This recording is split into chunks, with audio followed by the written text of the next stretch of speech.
معنی ہے سکون پانا. تو جب الہ کا معنی الہ اس کا ایک مادہ اشتقاق ہے تو اس سے مطلب یہ ہے کہ بیتاب دلوں کو تسکین ملتی ہے اللہ تعالیٰ کی ذات سے. الہ کا معنی تسکین پانا بھی ہے، سکون پانا بھی ہے. تو معنی کیا ہے کہ بیتاب دلوں کو تسکین ملتی ہے تو اللہ تعالیٰ کی ذات سے ملتی ہے. اسی لیے قرآن مجید کی سورہ الرعد اس کی آیت نمبر 28 میں ارشاد ہوا الا بذکر اللہ تطمئن القلوب.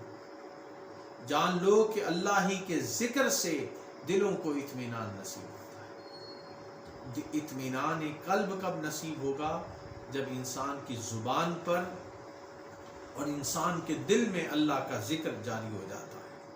دوسرے مقام پر سورہ الانفال اس کے اندر ارشاد ہوتا ہے کہ انما المؤمنون الذین اذا ذکر اللہ وجلت قلوبہم وَإِذَا تُلِيَتْ عَلَيْهِمْ آيَاتُهُ زَادَتْهُمْ إِيمَانًا وَعَلَىٰ رَبِّهِمْ يَتَوَكَّلُونَ. ارشاد ہوتا ہے ایمان والے تو صرف وہ لوگ ہیں کہ جب ان کے سامنے اللہ کا ذکر کیا جاتا ہے تو ان کے دل اس کی عظمت و جلال کے تصور سے خوف زدہ ہو جاتے ہیں، اور جب ان پر اس کی آیات تلاوت کی جاتی ہیں تو وہ کلام محبوب کی لذت انگیز اور حلاوت آفری باتیں ان کے ایمان میں زیادتی کر دیتی ہیں. اللہ کی باتیں ان کے ایمان میں زیادتی کا باعث بنتی ہیں اور وہ ہر حال میں اپنے رب پر توکل کرنے والے ہوتے ہیں اور کسی غیر کی طرف نہیں دیکھتے، ادھر توجہ نہیں کرتے. وَعَلَىٰ رَبِّهِمْ يَتَوَكَّلُونَ.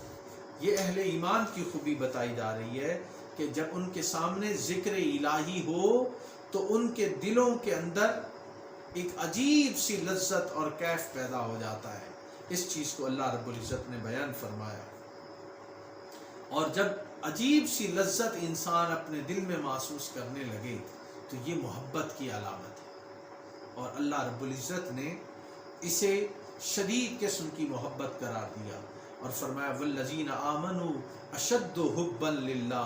سورہ البقرہ اس کی آیت نمبر 165 کہ جو لوگ ایمان والے ہیں وہ ہر ایک سے بڑھ کر اللہ سے بہت ہی زیادہ محبت کرتے ہیں. دوستان محترم، جب محبت شدید قسم کی ہو جائے یا محبت بہت زیادہ ہو جائے، اسی کا نام عشق ہے کہ اہل ایمان اپنے مالک سے، اپنے اللہ رب العزت سے عشق کرنے لگ جاتے ہیں. اللہ تعالیٰ ان کا محبوب بن جاتا ہے. وہ اللہ کی رضا اور خوشنودی کے ہر وقت طلبگار رہتے ہیں. یہ اہل ایمان کی خوبی بیان کی گئی. اور جب وہ اللہ رب العزت کو اپنا محبوب بنا لیتے ہیں تو پھر دنیا و ما فیہا جو کچھ ہے ان سب کی لذتیں اللہ رب العزت کے ذکر کی وجہ سے ان کے سامنے ہیچ ہو جاتی ہیں. پھر وہ ساری کائنات ان کے سامنے مسخر کر دی جاتی ہے.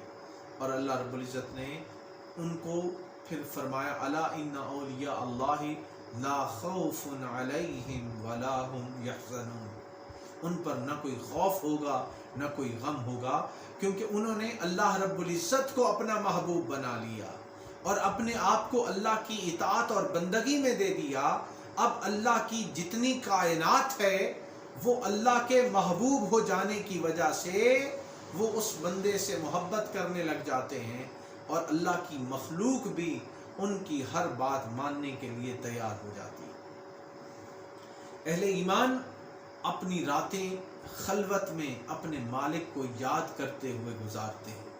اللہ رب العزت نے قرآن مجید میں ارشاد فرمایا والذین یبیتون لربہم سجدا وقیاما. جب اہل ایمان، اہل محبت، اللہ کی محبت میں گرفتار بندے، جب انہیں اللہ کی محبت نصیب ہو جاتی ہے، یہ وہ لوگ ہیں جو اپنے رب کے لیے سجدہ ریزی اور قیام میں راتیں بسر کرتے ہیں. یبیتون لربہم سجدا وقیاما. ان کو رات کو نیند نہیں آتی، وہ اپنے مالک کو راضی کرنے کی کوشش میں لگے رہتے ہیں. دوستان محترم، آج ہمیں اپنی زندگیوں کا جائزہ لینا ہوگا کہ ہم کیسی زندگی گزار رہے ہیں. کیا رات اللہ کی محبت ہمیں بستر سے جدا کرتی ہے یا ہم خواب غفلت میں پڑے رہتے ہیں؟ اللہ کی محبت تقاضا کرتی ہے کہ ہم اپنے مالک کے سامنے مصلی پہ کھڑے ہو کر کبھی قیام میں اور کبھی رکوع میں اور کبھی سجود میں اپنے مالک کو یاد کریں۔ اللہ رب العزت نے اہل ایمان کی ایک اور خوبی سورہ الزاریات اس کی آیت نمبر 18 میں بیان فرمائی۔ فرمایا وَبِالْأَسْحَارِ هُمْ يَسْتَغْفِرُونَ۔ اہل محبت کون سے لوگ ہیں؟ اور وہ پچھلی رات اٹھ اٹھ کر استغفار کرتے ہیں، پچھلی رات اٹھ اٹھ کر استغفار کرتے ہیں، اپنے مولا کو، اپنے اللہ کو راضی کرنے کی کوشش کرتے رہتے ہیں۔ تو کیا ہماری زندگیوں میں رات کے پچھلے پہر اٹھ کر اپنے مالک کے سامنے گریہ و زاری کی توفیق ہمیں نصیب ہوتی ہے یا نہیں؟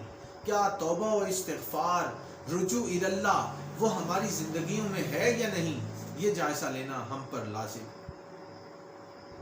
اقبال نے اسی سحر انگیزی کی طرف اشارہ کرتے ہوئے فرمایا تھا کہ عطار ہو، رومی ہو، رازی ہو، غزالی ہو، کچھ ہاتھ نہیں آتا بے آہ سحر گاہی۔ دوستان محترم، سحر گاہی بہت ضروری ہے۔